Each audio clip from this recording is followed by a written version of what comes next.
ሰላም ጤና ይስጥልን ተመልካቾቻችን ከአንከር ሚዲያ ዝግጅት ክፍል ያክብሮት ሰላምታችንን እናቀርባለን። ዜናዎችን ይዤ መጥቻለሁ። መሳይ መኮንን ነኝ።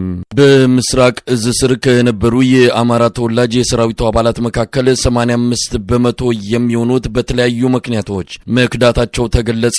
ዘመናዊ ታንክና ድሮን ታጥቀን ክላሽ በያዘ የጽንፈኛው ኃይል ተደጋጋሚ ጥቃት እንዴት ይደርስብናል ሲሉም የምስራቅ እዝ ዋና አዛዥ ሌተናል ጀነራል ማመር ተሰማ መናገራቸውን የደረሰን መረጃ አመልክቷል።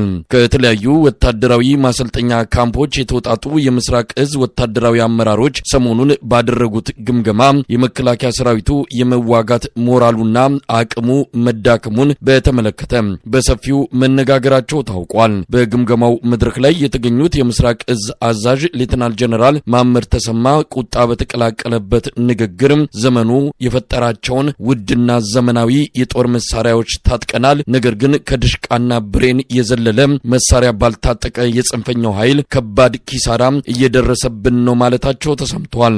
በመድረኩ ላይ የአማራ ተወላጅ የሰራዊቱ አባላት በከፍተኛ ቁጥር መክዳታቸውንና 85 በመቶ የሚሆኑት ከነትጥቃቸው መጥፋታቸውን የሚገልጽ ሪፖርት ቀርቧል።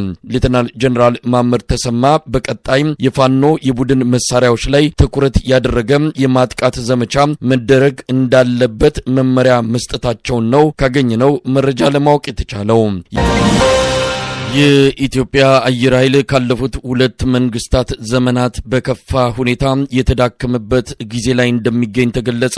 አቅምና ብቃት ያላቸው አብዛኞቹ አብራሪዎችና የቴክኒክ ባለሙያዎች በማንነታቸው በመታገዳቸውና በመባረራቸው ምክንያት አየር ኃይሉ በከፍተኛ ደረጃ ተዳክሞ ያለበት ቁመና ላይ እንደሚገኝ ነው የአንከር ሚዲያ ምንጮች ካደረሱን መረጃ ለማወቅ የተቻለው። በግዢና በተለያዩ ስምምነቶች ወደ ሀገር ውስጥ ከገቡት ድሮኖች መሃል አሁን በስራ ላይ የሚገኙት 5 ብቻ እንደሆኑና እነዚህም በማንነታቸው በታገዱ ባለሙያዎች አለመኖር ምክንያት ለመጠቀም የሚያስችል በቂ የሰው ኃይል እንደሌለ ነው በመረጃው የተገለጸው። በአሁኑ ጊዜ ከድሮን ጋር በተያያዘ ከኦሮሞ ብሔር ተወላጆች በቀር ሌላው ኢትዮጵያዊ እምነት በማጣቱ ከፍተኛ የሰው ኃይል እጥረት የገጠመ ሲሆን በተለይም የአማራ ብሔር ተወላጅ የሆኑ የድሮን የቴክኒክ ባለሙያዎችና ሌሎች ሰራተኞች በሙሉ አስገዳጅ እረፍት እንዲወጡ በመደረጋቸው አየር ኃይሉ ድሮን የመጠቀም አቅሙ መዳከሙን ለአንከር ሚዲያ በደረሰው መረጃ ላይ ተገልጿል። ከቀድሞቹና አዲስ ከገቡት በአጠቃላይ ድሮኖች 5 ብቻ አገልግሎት የሚሰጡ መሆናቸው ቴክኖሎጂን በመጠቀም ጦርነትን በብቃት መወጣት በሚል ለጀመረው አዲስ እቅድ ከፍተኛ ፈተና የገጠመው ሲሆን የሚግና የሄሊኮፕተር አብራሪዎችም በማንነት ምክንያት ከስራ ውጪ በመደረጋቸው በአሁኑ ጊዜ አየር ኃይሉ 3 አብራሪዎች ብቻ እንደቀሩት ነው ለማወቅ የተቻለው። ከ3ቱ አብራሪዎች አንደኛው ዋና አዛዡ ሌተናል ጀነራል ይልማ መርዳሳ መሆናቸውና እሳቸውም ከጤና ጋር በተያያዘ ግዳጅ ለመቀበል እንደማይችሉ ነው የተመለከተው። ሌተናል ጀነራል ይልማ መርዳሳ ከጤና ችግር ከብቃት ማነስና ከሙስና ጋር ተያይዞ ብቻቸውን አየር ኃይሉን መምራት አይችሉም በሚል ተገምግመው አብዛኛውን የኦፕሬሽን የመሪነት ኃላፊነት ለሌተናል ጀነራል ሹማ አብደታ መሰጠቱ የሚታወስ ነው። አየር ኃይሉ ከምንጊዜውም በላይ በተዳከመበትና በአብይ አህመድ አገዛዝ በቴክኖሎጂ ማዘመን በሚል በተጨናገፈ እቅድ ምክንያት አደጋ ላይ የወደቀው የኢትዮጵያ አየር ኃይል በ3ቱ የኦፕሬሽን ዘርፎች በቦምብ ጣይ አየር ባየር ውጊያና ለእግረኛ ተዋጊ ድጋፍ ሰጪ የሄሊኮፕተር ስኳድ ዙሪያ ያለው አጠቃላይ አቅም በአስደንጋጭ ሁኔታ የተዳከመ መሆኑን የሚገልጹት ለጉዳዩ ቅርበት ያላቸው ወገኖች አብይ አህመድ ተቋሙን ከህወሓት ዘመን በላይ አዳክሞታል፣ የውጭ ጥቃት ቢሰነዘር የሀገሪቱን የአየር ክልል በመጠበቅና በመመከት አንጻር አቅሙ እጅግ አሳሳቢ ደረጃ ላይ ይገኛል ሲሉ በስጋት ይገልጻሉ። አብይ አህመድ አየር ኃይሉ በታሪክ አዲስ ምዕራፍ ውስጥ መግባቱን፣ በቴክኖሎጂ መዘመኑን፣ ጦርነትን በብቃት መጨረስ ብቻ ሳይሆን ጦርነትን ማስቀረት አቅም ላይ ደርሷል በሚል በየጊዜው የሚናገረው ከፕሮፓጋንዳ ያላለፈ እንደሆነና ሀገሪቱ ከአየር ኃይል አንጻር በጽኑ ችግር ላይ እንደምትገኝ ነው የደረሰን መረጃ የሚያመለክተው። የአብይ አህመድ አገዛዝ ሰራዊቱን ወደ ኤርትራ ድንበር አካባቢ እያስጠጋ መሆኑ ተገለጸ። ሰሞኑን ወደ አፋር ክልል ማጓጓዙን ያገኘነው መረጃ ያመለክታል። በሁለቱ ሀገራት መሃል ጦርነት ሊፈነዳ ይችላል የሚለው ስጋት በሰፊው እየተነሳ ባለበት በዚህ ወቅት የአብይ አህመድ አገዛዝ በተለያዩ ከኤርትራ ጋር በሚዋሰኑ የድንበር አካባቢዎች ሰራዊቱን እያስጠጋ እንደሆነ ይነገራል።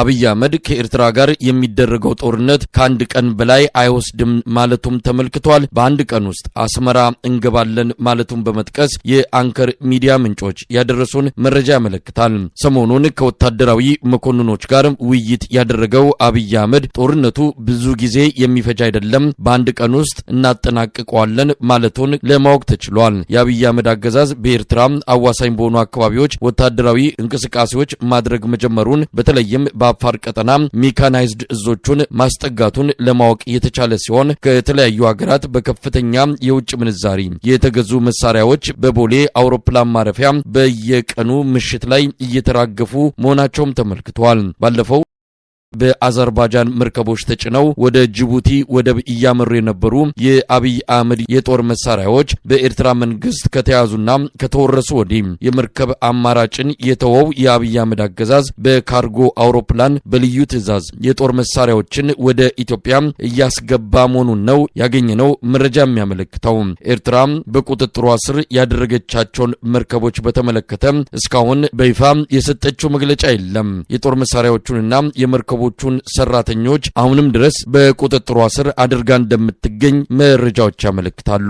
የአብይ አህመድ የጦር መሳሪያዎችን የወረሰችው ኤርትራ በተለይ ድሮኖቹን ለመጠቀም ልምምድ እያደረገች መሆኗን ነው ለአንከር ሚዲያ በደረሰ መረጃ ላይ ተመለከተው። ሰሞኑን በአሰብ አካባቢ የኤርትራ ድሮኖች ልምምድ ሲያደርጉ እንደነበረም ተገልጿል። ይህ በእንዲህ እንዳለ ኤርትራና ግብጽ በባህር ላይ የጦር ኃይል ልምምድ ለማድረግ ስምምነት መፈራረማቸው ታውቋል። የግብጹ የውጭ ጉዳይ ሚኒስቴር በጋራ ልምምዱ ላይ ያተኮረ ውይይት ከኤርትራ ባለስልጣናት ጋር ማድረጋቸው ታውቋል። የጋራ ልምምዱ ኤርትራ ከአብይ አህመድ አገዛዝ ጋር ከገባችበት የጦርነት ፍጥጫ ጋር የተያያዘ ስለመሆኑ የታወቀ ነገር የለም። ሶማሊያ፣ ግብጽና ኤርትራ የሶስትዮሽ ጥምረት ስምምነትም በአፍሪካ ቀንድ እየተስተዋለ ካለው ውጥረት በመነሳት የምስራቅ ኢትዮጵያ አካባቢ የተለያዩ ወታደራዊ ክስተቶች የታዩበት መሆኑም ነው መረጃዎች የሚያመለክቱት። በኢትዮጵያና በኤርትራ መሃል ጦርነት ቢከፈት የሁለቱ ሀገራት ጦርነት ከመሆን ይልቅ ቀጠናዊ ቅርጽ ሊይዝ እንደሚችልም ወታደራዊና የፖለቲካ ተንታኞች በመግለጽ ላይ ናቸው። በሚኒሊክ ቤተ መንግስት ተከማችቶ የቆየው ወርቅ በ1 ቢሊዮን ዶላር መሸጡ ታወቀ። አሁን በቤተ መንግስቱ ተደርድረው ለእይታ የቀረቡት በወርቅ ቅብ የተሰሩ መሆናቸውን ለአንከር ሚዲያ በደረሰ መረጃ ላይ ተመልክቷል። ከ470 ኪሎ ግራም በላይ እንደሆኑ የሚገመቱት በማንኪያ በሳህንና በተለያዩ ቅርጽ የተሰሩ የወርቅ ዕቃዎች ወደ ብሔራዊ ባንክ እንደገቡ ሲገለጽ የነበረው ሐሰተኛና ህዝቡን ለማደናገር እንደሆነ የጠቀሱት የመረጃ ምንጮች ወርቆቹ በተለየ ሁኔታ ወደ ዱባይ ተወስደው በ1 ቢሊዮን ዶላር መሸጣቸውን ነው ለማወቅ የተቻለው። እነዚህ ታሪክና ቅርስ ሆነው በተለያዩ መንግስታት ተጠብቀው የቆዩት ውድ የወርቅ ዕቃዎች ለአብይ አህመድ የቤተ መንግስት ግንባታን ወጪ ለመሸፈን በሚል መሸጣቸው ተመልክቷል። ተመሳሳይ የሆኑ ፌክ የወርቅ ቅብ ዕቃዎችን በመተካት ህዝብን እያደናገረም ታሪክን እያጠፋ ያለው የአብይ አህመድ አገዛዝ የአገሪቱን ቋሚ ሀብቶች እያወጣ በመሸጥ ላይ መሆኑም ተገልጿል። ወደ ብሔራዊ ባንክ የገባ 1 ኪሎ ግራም ወርቅ እንደሌለም በሙሉ ወደ ዱባይ እየተወሰደ እንደሚሸጥ የጠቀሱት የመረጃ ምንጮች በተለይ ከቤተ መንግስቱ የተወሰዱት ወርቆች በሙሉ የተሸጡበትን ሂደት የአሜሪካ መንግስት ጭምር በቅርበት ሲከታተል እንደነበረና መረጃውም እንዳለው ገልጸዋል። የወርቁ ብዛት ወደ 5 ኩንታል ይደርሳል ቢባልም በትክክል መጠኑ እንደማይታወቅና ከ470 ኪሎ ግራም በላይ ይሆናል የሚለው በግምት የተሰጠ ቁጥር እንደሆነም ተመልክቷል። ቀዳማዊ ኃይለ ሥላሴ ከኢራኑ መሪ ሻህና ከግብፁ ንጉስ የተሰጧቸው የወርቅ ስጦታዎች በሙሉ በአሁኑ ጊዜ በቤተ መንግስት ውስጥ የሌሉ ሲሆን የአሜሪካን ፕሬዝዳንት ከነበሩት ሊንደን ጆንሰን የተበረከተላቸው የወርቅ ሰደፍ ያለው ጠመንጃ በአብይ አህመድ አማካይነት መሸጡን በደረሰን መረጃ ላይ ተመልክቷል። በቀዳማዊ ኃይለ ሥላሴ ዘመን ከተለያዩ ታዋቂና ታላላቅ ሰዎች የተበረከቱ ውድ ዋጋ የሚያወጡ ስዕሎችንም በተመለከተ አቶ መለስ ዜናዊ ሲሞቱ ወይዘሮ አዜብ መስፍን የተወሰኑትን ከቤተ መንግስቱ ማውጣታቸውና ምናልባትም በሽያጭ ወደ ሌላ ሀገር እንዲሻገሩ መደረጉን፣ ነገር ግን አብይ አህመድ ሁሉንም ስዕሎችና ጌጣጌጦች በመሸጥ ቤተ መንግስቱን ባዶ እንዳስቀረ ነው ለማወቅ የተቻለው። አብይ አህመድ ከትግራይና ከተለያዩ የኢትዮጵያ አካባቢዎች የሚመረቱ ወርቆችን ወደ ብሔራዊ ባንክ ሳያስገባ በቀጥታ ወደ ተባበሩት አረብ ኤሚሬትስ እንደሚልካቸውና በአቡዳቢ ብቻ 13 ቶን ወርቅ በተለየ ሁኔታ ተከማችቶ እንደሚገኝ ተገልጿል። አብይ አህመድ ለዚህ የወርቅ ንግድ በሚል በአቡዳቢ በተለየ ሁኔታ የተከፈተ የባንክ አካውንት እንዳለውም ተመልክቷል። ከብሔራዊ ባንክ አካባቢ የሚወጡ መረጃዎች እንደሚያመለክቱትም የባንኩ 2.5 ቢሊዮን ዶላር የሚያወጣ ወርቅ የት እንደገባ አይታወቅም። ስለዚህ ትልቅ የሀገር ሀብት መረጃው ያላቸው አብይ አህመድና የብሔራዊ ባንክ ገዢ አቶ ማሞ ምህረቱ ብቻ መሆናቸውን ነው ለአንከር ሚዲያ በደረሰው መረጃ ላይ ተመለከተው።